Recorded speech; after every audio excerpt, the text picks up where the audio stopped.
नमस्कार मंडळी. लोक म्हणतात नशीब बदलत नाही म्हणून आपण थांबतो, पण समर्थ रामदास म्हणतात नशीब नाही तर प्रयत्नच माणसाचं आयुष्य बदलतो. लोक म्हणतात की नशीब असेल तरच मिळेल, पण दासबोधात समर्थ रामदास स्पष्ट सांगतात की नशीब नव्हे तर प्रयत्नच माणसाला उंच नेतो.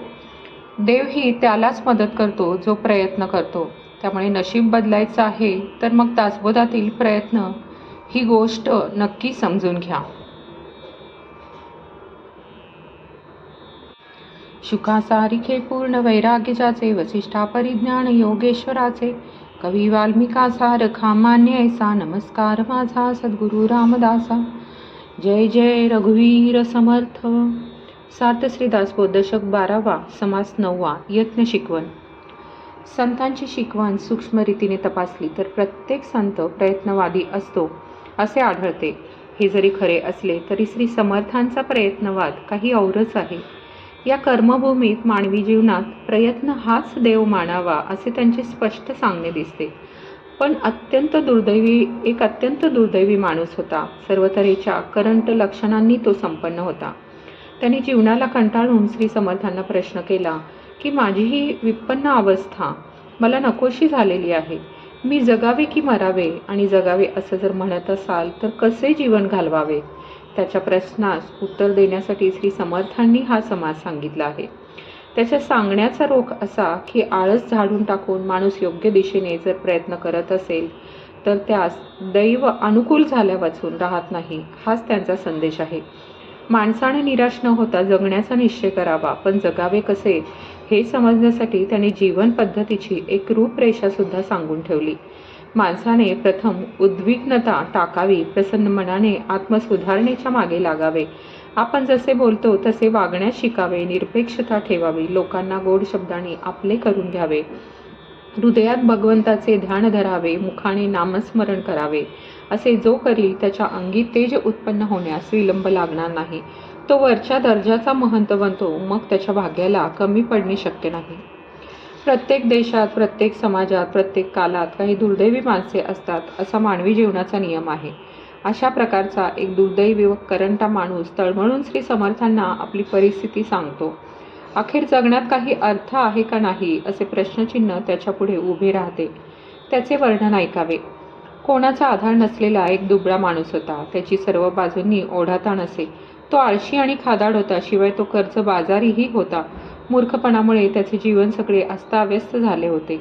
कोणतीही गोष्ट व्यवस्थित नव्हती. त्या अभागी माणसाला धड खायला नाही, जेवायला नाही, अंगावर घ्यायला व नेसायला वस्त्र नाही, अंथरायला नाही, पांघरायला नाही, राहायला झोपडी सुद्धा नाही, अशी त्याची दीनवाणी अवस्था होती. त्याला कोणी सगळे सोयरे नव्हते, इष्टमित्र नव्हते, कोठे कोणाची ओळख नव्हती, कोणाचा आश्रय नव्हता. असा तो स्वदेशातच परदेशीपणाने जगत होता.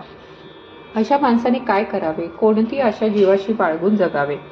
कोणत्या रीतीने त्याने जगावे का मरून जावे असे प्रश्न एकाने विचारले. त्याची उत्तरे दिली आहेत ती श्रोत्यांनी लक्षपूर्वक ऐकावीत. प्रत्यक्ष प्रयत्न कोणता करावा हे सांगण्याच्या आधी अशा माणसाने आपले मन थोडे बदलले पाहिजे असे श्री समर्थ आपल्याला सांगतात.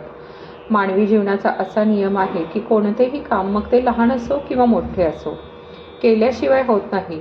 ज्या अभागी माणसाला भाग्यवान व्हायचे असेल त्याने ही गोष्ट मनापासून पटवून घ्यावी. चांगला प्रयत्न होण्यास मनामध्ये दक्षता पाहिजे. मनुष्याच्या अंगी सावधानता नसेल तर त्याच्या हातून शेवटपर्यंत प्रयत्न होत नाही, आणि ज्याच्या हातून असा दीर्घ प्रयत्न होत नाही त्याच्या जीवनात सुखसंतोषाचा अनुभव येत नाही. म्हणून माणसाने आळस संपूर्ण सोडावा, मोठ्या चिकाटीने प्रयत्न करावा. प्रयत्न करताना मनात संशय येतील, मन निराश होईल, मन मागे फिरेल. या साऱ्या विक्षेपांना जबरदस्तीने अंतरातून काढून लावावे. यानंतर प्रयत्नशील माणसाने आपली जीवन पद्धती कशी ठेवावी याचे थोडक्यात वर्णन श्री स्वामी समर्थ करतात, रामदास स्वामी करतात. माणसाने नेहमी सकाळी लवकर उठावे. उठल्यावर भगवंताचे स्मरण करावे. पूर्वी जे पाठ केलेले असेल त्याची उजळणी करावी. पूर्वी पाठ केलेल्यांची उजळणी आणि नवीन काही पाठ करणे असा दृढ नियम करावा. वायफळ बडबड करणे सोडूनच द्यावे. मग दूर कोठेतरी शौचास जावे आणि निर्मळ होऊन यावे. परत येताना काहीतरी घेऊन यावे, रिकामे येऊ नये. पाय धुवावे, आपण धुतलेले आपले कापड पिळून वाळत घालावे. नंतर देवपूजा व देवदर्शन व्यवस्थित करावे. हे झाल्यावर काही फलाहार करावा. मग आपला जो व्यवसाय असेल तो करावा. लोकांमध्ये आपला आहे कोण आणि आपला नाही कोण हे ओळखून चालावे. लिहिताना अक्षर सुंदर लिहावे, वाचताना स्पष्ट बरोबर वाचावे. पुन्हा पुन्हा विचार करून मनन करून त्याचा खरा अर्थ समजून घ्यावा. कोणास काही विचारावयाचे झाल्यास नीटपणाने आणि नेमके विचारावे. कोणास काही सांगायचे झाल्यास नीट उकलून स्पष्ट करून सांगावे. स्वतःला अनुभव आल्या वाचून ज्ञानाच्या गप्पा मारणे पापच आहे असे समजावे. नेहमी सावधानता ठेवावी, नीतीची मर्यादा सांभाळून वागावे. कोणतेही काम करायचे झाल्यास लोकांना ते पसंत पडेल अशा रीतीनेच करावे. जो कोणी आपल्याकडे येईल त्याचे समाधान करावे. भगवंतांची कथा करीत जावी. अध्यात्माचे निरूपण चालू ठेवावे. सदा सर्वदा प्रसंग पाहून वागावे. ताल, घाटी, शुद्ध मुद्रा, अर्थ, प्रमेय, शुद्ध, अन्वय, गद्य, पद्य, शुद्ध व उचित दृष्टांत, गाणे, बजावणे, नाचणे, हातांचा अभिनय दाखवणे, श्रोत्यांच्या मनाला प्रसन्न करणारी वचने सांगणे, लहान लहान गोष्टी सांगणे, छंद आणि बंध या साऱ्या गोष्टी भगवंताची कथा सांगताना वापराव्यात. पुष्कळांचे समाधान होईल अशी कथा करावी. पुष्कळांना आवडेल व पसंत पडेल असेच बोलावे. आपल्या कथेत विसंगती येऊ देऊ नये. श्रोत्यांना फार कंटाळा येईल अशी कथा करू नये. उलट लोकांचे मनोगत किंवा हृदयगत उकलेल असे मार्मिक बोलावे. अशा रीतीने कथा केली म्हणजे मग सहजच सारे लोक मोठ्या प्रसन्नपणे भगवंताच्या नामाचा घोष करतात. आपल्या कथेत अथवा निरूपणात भक्ती, ज्ञान, वैराग्य, योग आणि इतर अनेक साधनांच्या प्रयोगाचे वर्णन करावे. ते वर्णन असे असावे की त्यावर मनन करून श्रोत्यांचा भवरोग नाहीसा करावा. आपण जसे बोलतो तसे स्वतः आपण वागावे. मग महंताला शोभेल असे वागणे सहज अंगी बांधते. महंतपणाचा योग येणे उत्तम खरे, पण महंताच्या अंगी जर वागण्याचे कौशल्य नसेल तर तो योग येत नाही, तो दुराशेचा रोगच समजावा. अशा महंताची संगत करणाऱ्या लोकांचा काहीतरी वाईट भोगच उभा राहिला असे म्हणावे. महंताने असे कधीही करू नये. लोकांना त्रास व दुःखे होतील असे कधी वागू नये. महंताने आपल्या हृदयामध्ये समर्थ श्री रघुनाथाचे चिंतन करण्याचा अभ्यास ठेवावा. विरागी व अनासक्त वृत्ती लोकांना आवडते. भगवंताची कथा व निरूपण त्यांना जास्तच आवडते. म्हणून ब्रह्मांडाचा भेद करून श्रीरामाची कथा त्याच्याही पलीकडे नेऊन सोडावी. श्रीरामकथा थेट निश्चळ परब्रह्मापर्यंत नेऊन पोहोचवावी. अशा सर्व गुणांनी मंडित महंतपणा असून त्यामध्ये संगीताची, गायनाची जर जोड असेल तर मग वैभवाला कमी पडणारच नाही. चंद्राभोवती जशा तारा जमतात त्याप्रमाणे अशा महंताच्या भोवती लोक जमतात. जो मनुष्य बुद्धीने संपन्न नसतो त्याच्यापाशी सगळीच अव्यवस्था आढळते. जगात एक हुशारी पाहिजे, हुशारी वाचून इतर कशाला महत्त्व नाही.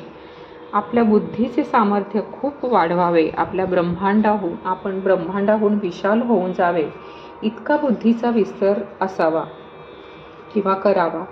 असे झाल्यावर त्या ठिकाणी नतद्रष्ट करंटेपण उरणे शक्यच नाही.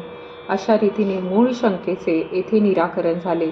प्रयत्न करायला हवा हे बुद्धीला पटले. त्यामुळे आपल्याला भाग्याचे दिवस येतील अशी आशा अंतःकरणामध्ये उदय पावली. इति श्री दासबोधे गुरुशिष्य संवादे प्रयत्न शिकवण नाम समास 9वा समाप्त. जय जय रघुवीर समर्थ.